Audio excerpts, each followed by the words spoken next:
Hello, hello, Cancer Collective. Ako po si James from James Tarot PH. Ito po ang inyong mid-October bonus reading para po sa inyong problem solved and manifestations confirmed. So mga Cancer, let's begin. Inhale and exhale at the center of your reading, your core energy. You have the Ace of Swords. Beautiful. In the area of what's blocking, ano yung humaharang sa inyo para makuha na yung minamanifest at masolve ang problem, you have the Nine of Swords. Interesting. In the area of what you need to do, ano kailangan mong gawin, you have the King of Swords. Lovely. In the area of where you need to focus on, you have the Three of Wands. Beautiful. In the area of what's coming in, anong papasok sa inyo this time, you have the Emperor card. Wow. In the area of your divine messages, meron po kayong Ten of Pentacles. Lovely. In the area of your fortune, meron po kayong Five of Swords. Lovely. In the area of your near future, meron po kayong Death card. Ooh, interesting. Mamaya pag-usapan natin kung ano ibig sabihin yan. At ang missing puzzle piece po para sa inyo, ano yung kulang na elemento para talagang makuha na yung minamanifest at masolve na ang problem. Ito yan, mamaya sabay-sabay po natin siyang bubuksan at the end. But first, thank you po muna mga Cancer for all of your donations, for all of your not skipping the ads. Malaking bagay po yan para sa akin. Yan lang po yung tanging paraan para po supportahan tayo. So thank you po. At the bottom of your deck, meron po kayong, wow, Six of Pentacles. Six of Pentacles all about you getting what you deserve. Panahon na daw para kunin mo naman this time, Cancer, yung mga bagay na para sa'yo. Yung mga bagay ba na equal give and take. Panahon na para tignan mo daw yan. Nagalaan ka daw ba ng effort, time, and money for something na walang balik sa'yo o wala kang nahihita, wala kang nakukuhang magandang in return? So panahon na daw para tignan yan. Narinig ko dito, maglaan ka daw ng oras, panahon, pagmamahal, atensyon, pagod sa mga bagay na kapakipakinabang. Panahon na para putulin ang ugnayan sa mga bagay na wala nang hantad para sa iyo. Halimbawa, kaibigan, katrabaho na ginagamit ka lamang, marirealize mo pala. So time na for you to cut the cord and move on. Huwag mo na ibigay sa kanya o sa taong yan yung same attention na binibigay mo dati. And then you're gonna realize, dapat pala ibigay ko na lang to sa karapat-dapat, parang ganyan. Okay?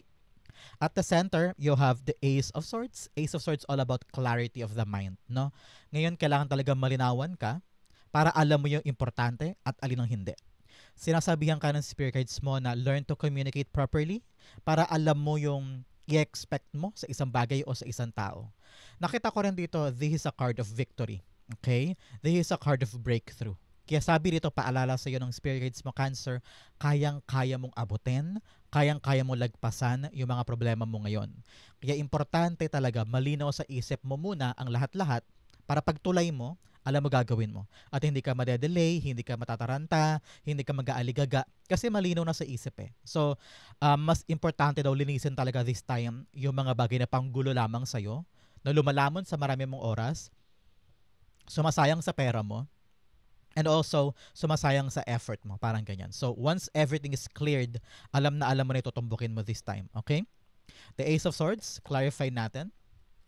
Nakita ko rin dito, have a clear communication this time, Cancer, after watching this reading.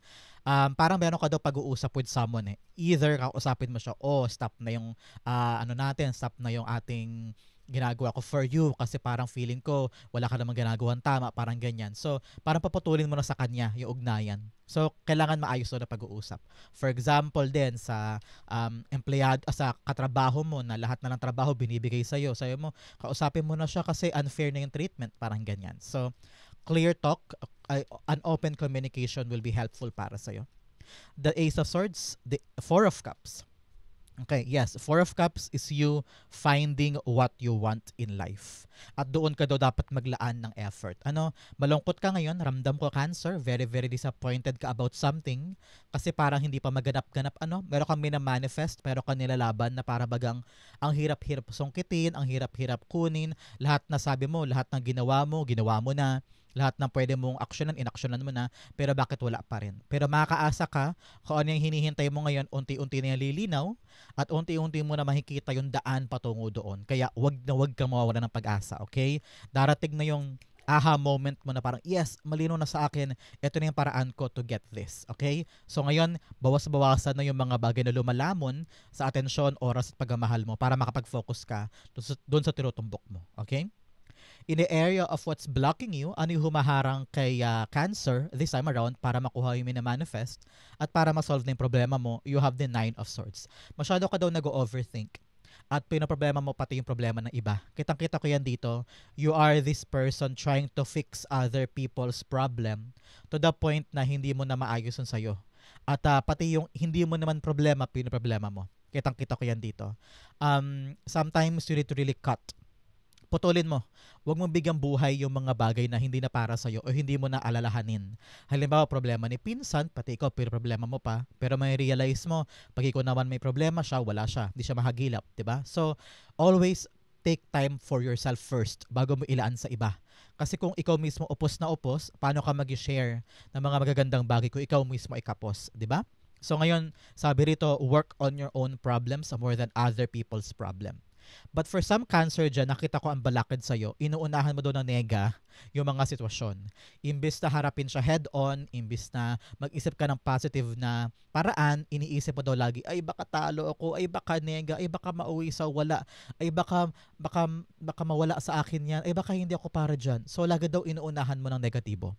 Bakit daw hindi mo baguhin? Isipin mo, ay kaya ko yan. Ay, hindi. Kung ano man problema dyan, magagawan ko ng paraan yan. Okay lang yan, okay lang yan. Kasya yan. Ay, hintay mawawala ng pera. Hindi yan. Pasok yung budget na yan. So, always think of the positive first para pumasok sa yung frequency and energy of positive things. Okay? Kasi kung purong nega ang nasa paligid mo at nega din ang turing mo sa maraming bagay, ay nega din ang papasok sa'yo na enerhiya. Okay?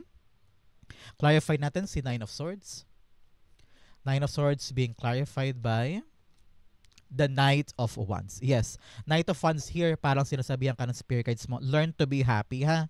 Because Knight of Wands is all about passion, having fun, being go-getter, no? Yung para bagang, halimbawa, bigyan kita example, mag-a-apply ka sa gantong kumpanya. Takot ka, sabi mo, ay baka ito ko makapasa, baka marami magagaling doon, baka ipahiya lang ako. Pero with the Knight of Wands, sinasabihan ka, sige, try lang natin, mag-enjoy lang tayo, subukan lang natin. Ano to, adventure to, experience lang, try lang natin, baka makapasa tayo. So, sinasabihan ka ng spirit guides mo na learn to downplay your stress, your worry, your overthinking, yung mga kinakatakot mo, and learn to have fun. Kung meron kang mga balak gawin, mga balak simulan, mga balak hakbangan, dapat magaan lang. I-try mo lang, subukan mo lang, and wag laging negatibo. Okay? Use your passion, use your love, and always think positive. Okay? Nakita ko rin dito, wag ka mag-alala. May good news sa darating sa'yo patungkol sa mga problema mo. Kaya, relax. Okay? In your blocking, you have courage, stop hiding, show up, and let yourself be seen.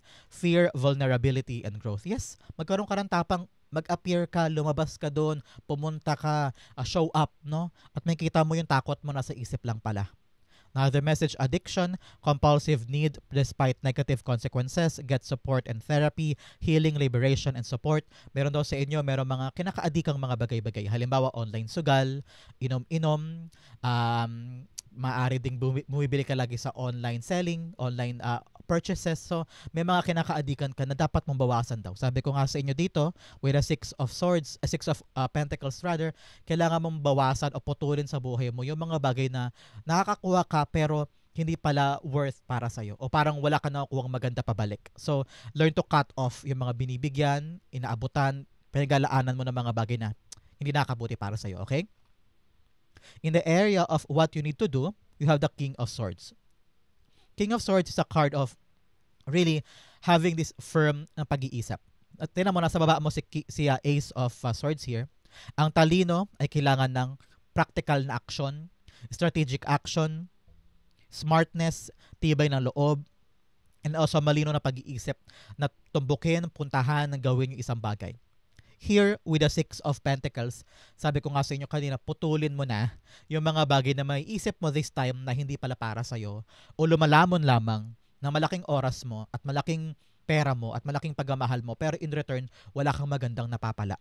So, ang King of Swords, kailangan to talaga decisive, maparaan, matalino, madiskarte, at gagawin mo talaga. Ito ay card ng paninindigan.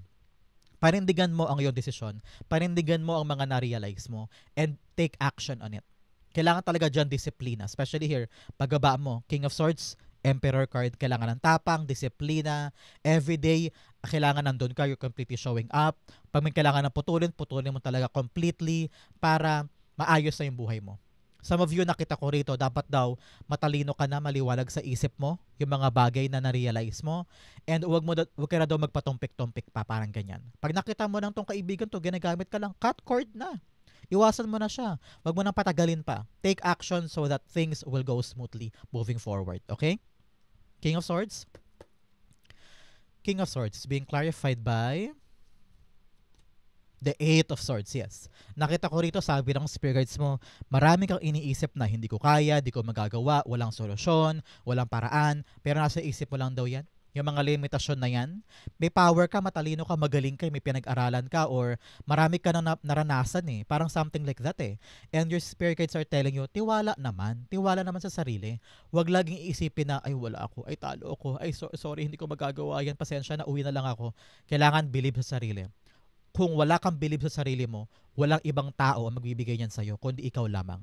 Okay? Kahit gaano karaming tao sa paligid mo ang magbibigay ng tulong sa'yo, kung ikaw mismo ay wala kang lakas ng loob na gawin ang isang bagay, talagang lahi kang mauuwi dito stuck. Okay? Kaya ngayon, putulin mo na sa isip mo daw yung mga bagay na negatibo at lumaban ka. Okay? In the area of what you need to focus on, dito ka daw dapat mag-focus, you have the Three of Wands. Expansion. Paglawak ng buhay mo, growth. Kaya kailangan talaga lumiwanag ang isip mo at habulin mo yung mga bagay na matagal mo nang gustong kunin. Huwag ka nang magkasya sa mga temporary, huwag ka nang magkasya sa mga panandalian lamang o sa kakarampot. Panahon na para abutin mo, kunin mo yung mga bagay na matagal mo nang kunin. Some of you parang malak na umalis sa isang talagang endeavor na na-realize mo unfair ang treatment, hindi ako pinapahalagahan, wala na akong growth, ginagamit lang ako, iniisahan lamang ako. Parang panahon na para abutin mo yung mga bagay na magpupuno sa'yo. Okay, expansion and growth is what you need. Ngayon, kailangan daw buksan mong isip mo sa future, buksan mong isip mo sa mga maaari pang dumating, at talikuran mo na daw yung mga bagay in the past. Okay? Clarify pa natin. Some of you traveling, kitang-kita ko rito para aalis ka na sa isang job o sa bahay or sa isang lugar, parang ready ka na to take on a new venture somewhere else. Sabi mo, gusto kong pumunta sa lugar kung saan papahalagahan ako, ganyan, okay? The Three of Wands, yes, you have the Magician card. Ang pag-focusan mo daw this time, Cancer, ay yung power mo. Kasi kayang-kaya mo eh. You have the power to move forward, to create, to build. Yung dating imposible, magiging posible na daw this time. So, don't fret, don't cry. Huwag ka malungkot, huwag ka mataranta, huwag ka mapanghinaan ng loob. Kasi nakita ko talaga may darating at dyan ka daw dapat mag-focus sa kung ano mang paparating this time. At kayang-kaya mo yan. Ready ka na daw. Because pag lumalabas po si Magician card, ibig sabihin handa ka na. This is a really call for action. Time to make a move. Panahon na to para sa'yo na umandar, sumulong sa mga bagay na alam mong para sa'yo. Okay? Time to take action. In the area of what's coming in, ano yung papasok sa buhay mo this time, Cancer? You have the Emperor card. Kitang-kita ko rito a card of new position. Some of you parang ready na itayo yung sariling negosyo or aksyonan yung isang bagay na before kinakatakot mo lamang. Pero ngayon sabi mo, enough is enough, tama na yung pagtagal ko dito, tama na yung paghihintay, kailangan ko ng humakbang, kailangan ko ng gumawa ng kaukulang aksyon tungkol sa bagay na ito. Kitang-kita ko na merong tapang sa'yo this time, itong pagkatapos ng reading natin, tapang to really tackle head on yung mga bagay na dati ay iniiwasan mo o yung mga bagay dati na parang takot kang mawala sa'yo. Pero ngayon naisip mo, ay hindi, sinisira lang ako ng bagay na to, ay hindi, tama na yung pagbibigay ko dyan, tama na yung atensyon ko dito, nai-realize mo na you are powerful enough to remove yourself from a certain situation, from a certain love, from a certain lugar na alam mong hindi na para sa'yo. Kaya ngayon, kitang-kita ko rito, you're taking the control back in your life. Handang-handa ka nang kunin ulit sa sarili mo yung mga bagay na para bagang dati pinagkait sa'yo o dati parang wala kang boses pero ngayon may boses ka na to gain back and to say no. Kitang-kita ko rito, handang-handa ka nang magsabi ng no, ayoko na yan, hindi na yan para sa akin.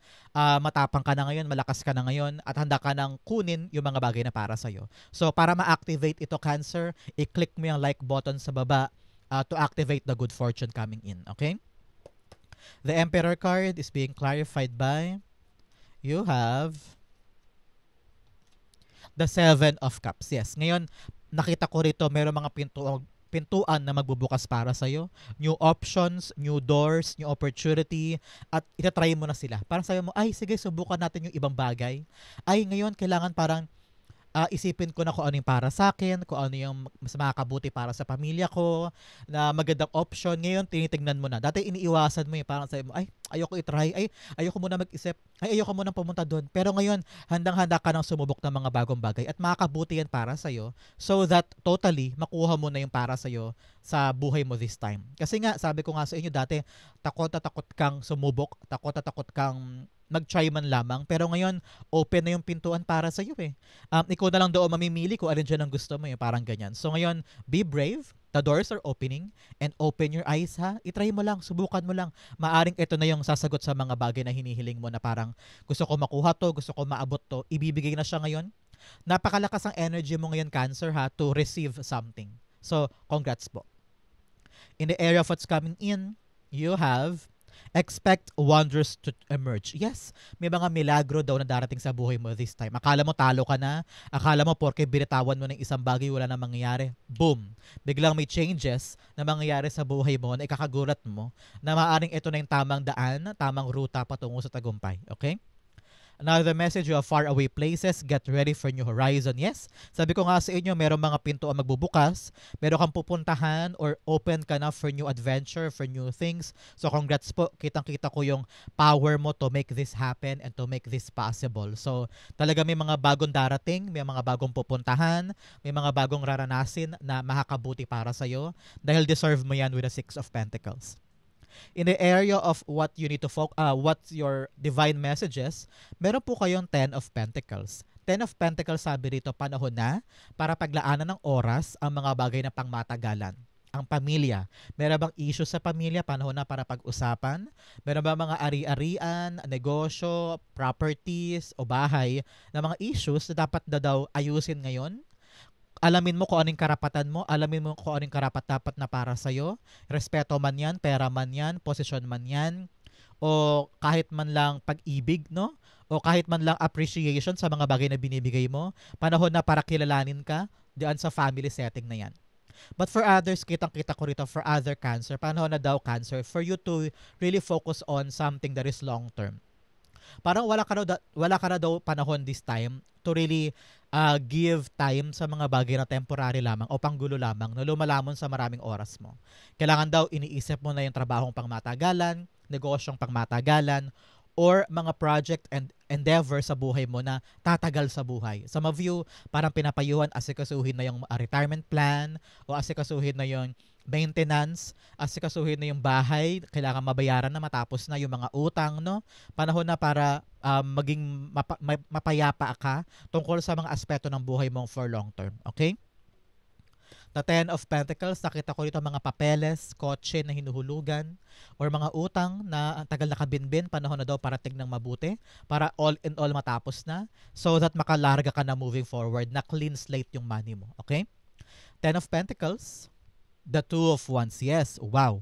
Two of Wands ang payo dito ng iyong spirit guides. Sit down, upo muna tayo at pag-usapan natin yung mga bagay na mahalaga, valuable for the next 5 years, for the next 10 years. Nasaan ka ba for the next 10 years na long-lasting for you? Yan ba ang kinakaharap mo ngayon, trabaho mo, yung ginagalawan mong mundo ngayon, Cancer?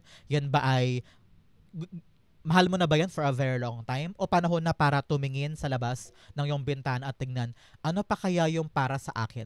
Ano pa kaya yung pwede kong kunin na magudulot sa akin ng bagong simula, bagong pangarap na pangmatagalan? Ngayon, kailangan daw malinaw sa isip mo where you want to go, what you want to do, at saan mo balak na rin ang buhay mo from now on. Na long-lasting ha, huwag ka na mag-iisip ng temporary at panandalian lamang. Okay? Your messages, also in divine message, you have all is well. Wow, napakagandang message ito. Kita-kita nyo naman. Sabi rito, all is well.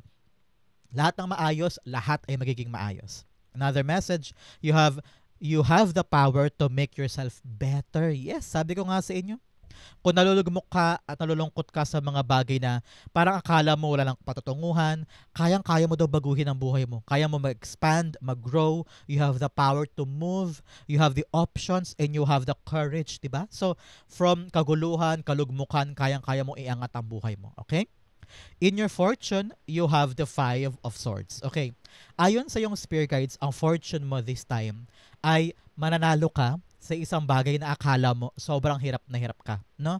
This is a card of you winning the battle. And kahit gaano kagulo, kahit gaano kahirap, kahit gaano karaming tao ang sumasalaula sa iyo o umaaway sa iyo, ikaw pa rin ang mamamayaning matagumpay. Sa asahan mo, kung nanggaling ka sa isang toxic na project o toxic na sitwasyon sa pamilya o sigalot sa ibang tao, kaguluhan na parang sabi mo, kaya ko pa ba, magagawa ko pa ba? Yes, ikaw magwawagi dyan. So, like this video, biglang lumakas po ang ulan sa labas, ibig sabihin talagang bubuhos ang tagumpay para sa inyo. So, i-like mo yung video today to activate this fortune energy na talaga namang magwawagi ka ngayon. This is your winning battle. So, kalimutan mo na yung nangyari sa past, learn to move on kasi talaga namang lahat ay worth it. Lahat ng mapapalingon ka lang sa past, mapapatingin ka, uy, umiyak ako dyan na, uy, nalugmok ako dyan na, uy, natalo ako dyan, pero tingnan mo naman ang buhay mo ngayon. So, unti-unti ka nang aangat at wala ka nang problemahin. Nakita ko rito, you're gonna get what you deserve. Pwedeng promotion na matagal pinag-agawan. Pwedeng trabaho na sobrang hirap makapasok. Ikaw ang magwawagi. So, congrats po. The Five of Swords, kahit gaano kalaki o kagulo yung nangyari, kahit gaano kahirap o kahit gaano kadami ang iniyak mo, kitang-kita ko yung tagumpay mo sa bagay na yan. Okay? The Five of Swords, yes, wow, the Star card, the happily ever after card for me. This is really you getting yung mga dreams mo. Talaga masusungkit mo yung pangarap, yung goal, yung pinagdasal mo. This is an answered prayer, Cancer. Kaya kahit gaano kagulo yung past, kalimutan mo na. Kahit gaano kahirap yung pinagdaanan mo, makuha lamang ito. Sabihin mo kay God, God, thank you po na dinala mo ko sa moment na to because ito lang pala yung daan patungo doon. So, congrats po. Winning this dream, getting this dream is for you. Like this video to activate this fortune area. Congrats po sa inyong answered prayer. Okay? Bigyan pa kita ng fortune cards. You have Elephant. A long journey, either physical or mental, will leave you wiser at the end. Yes, sabi ko nga sa inyo, may paggalaw, meron kang pupuntahan, meron kang lilipatan or action na something na kailangan mong bumiyahe. So, congrats po. Another message, Dark Woman. Meron daw babae sa buhay mo na medyo morena. Siya daw ang kailangan mo kausapin this time. May concern daw sa kanya. Pwedeng kapatid, kamag-anak, or katrabaho. Another message, you have cracked cup, dissatisfaction with life. Yes, ito yon with the Four of Cups. Talagang malungkot ka, disappointed ka sa mga bagay na hindi mo nakuha, hindi mo narating, o mga bagay na wala pa nangyayari. Makakaasa ka unti-unti, magabago na yan. You will get now something beautiful from what you've been working on. Okay? Another message, dog barking, advice from a friend. Makinig ka daw sa payo ng isang kaibigan, makakatulong yan sa'yo. Okay? In the area of your near future, you have the Death card. Death card is all about transformation. Letting go of something na hindi na para sa'yo. Both cards are really telling you, putulin mo na ang ugnayan mo sa mga bagay, tao, sitwasyon, pag-uugali, o kaya action mo na hindi na nakakatulong sa'yo moving forward.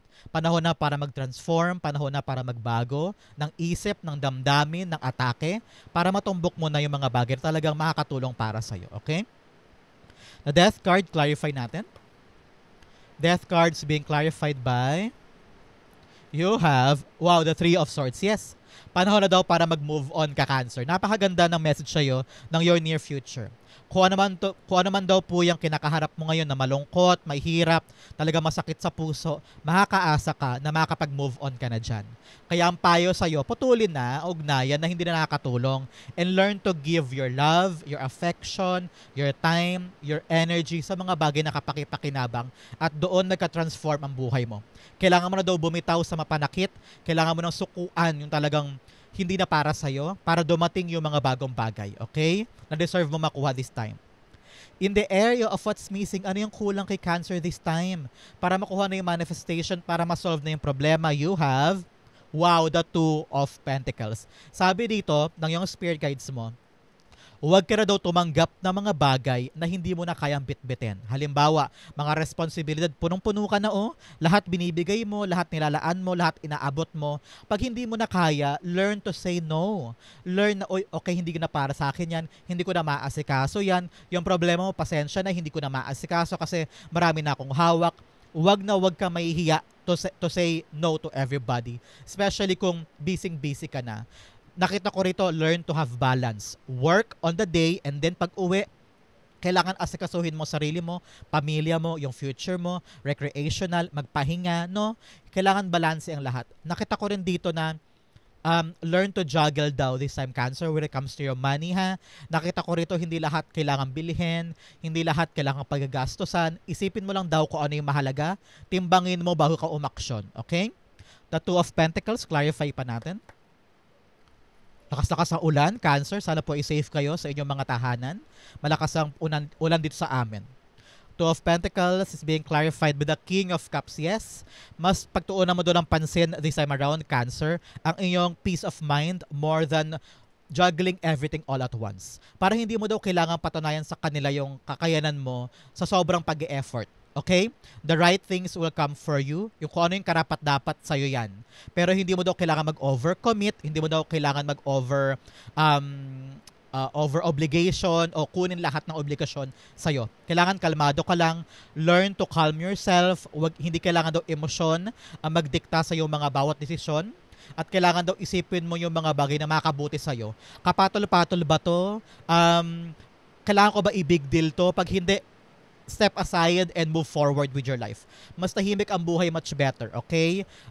Nakita ko rin dito, huwag basta-basta papatol. Kung ano lang yung kaya mong panghawakan, yun daw kaya mong panghawakan this time. And learn to have that small circle. Hindi mo daw kailangan ng maraming tao. What you have is enough to keep your peace of mind, okay? So Cancer, yan po ang inyong problem solved and manifestations confirmed. Manifestation dust po sa inyong lahat. Hopefully po yung nakaresonate ka, comment down below. Thank you again for watching hanggang dulo, Cancer. I love you. This has been James of James Arrow PH. God bless everybody.